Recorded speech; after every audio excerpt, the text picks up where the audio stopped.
గుంటూరు జిల్లా వాసులకు good news. ఇక ప్రైవేట్ బ్యాంకులపై మహిళల ఫైర్. మరోవైపు ప్రతి గ్రామానికి ఇంటర్నెట్.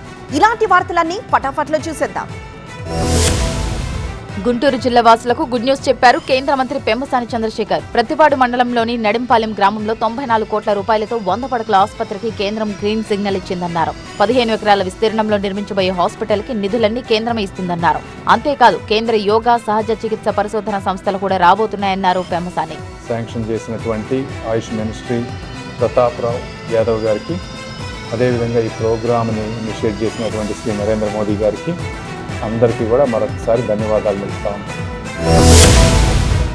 హైదరాబాద్ మలక్పేటలోని నెక్స్ట్ గలేరియా మాల్లో ఫైర్ మాక్ డ్రిల్ నిర్వహించారు అధికారులు. పెద్ద ఎత్తున వాహనాలతో వచ్చి ప్రమాదాలు జరిగితే ఎలా స్పందించాలి, మంటల్లో చిక్కుకున్నప్పుడు ఎలా తప్పించుకోవాలన్న విషయాలను కళ్లకు కట్టినట్లు చూపించారు.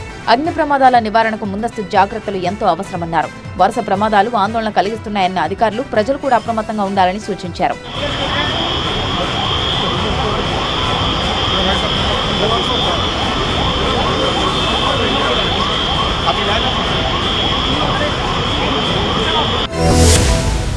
మంచిర్యాల జిల్లా బెల్లంపల్లిలో మహిళలు ఆందోళనకు దిగారు. ప్రైవేట్ బ్యాంక్ అధికారులు లోన్లు కట్టాలని బెదిరిస్తున్నారంటూ ఆగ్రహం వ్యక్తం చేశారు. అధిక వడ్డీలు వసూలు చేయడమే కాదు, షూరిటీగా ఉన్నందుకు కట్టకుండా వెళ్లిపోయిన వాళ్ల లోన్లు కూడా కట్టాల్సిందేనని వేధింపులకు గురి చేస్తున్నట్లు ఆవేదన వ్యక్తం చేశారు.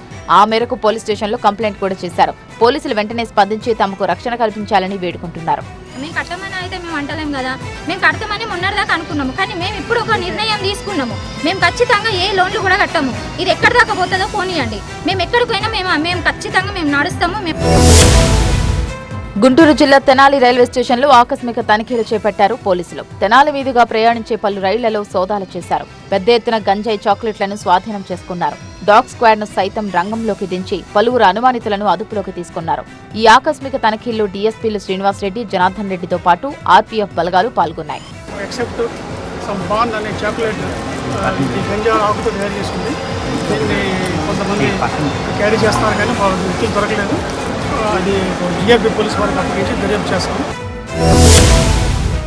దేశంలోని గ్రామీణ ప్రాంతాలకు ఇంటర్నెట్ సేవలు మరింత చేరువ కానున్నాయి.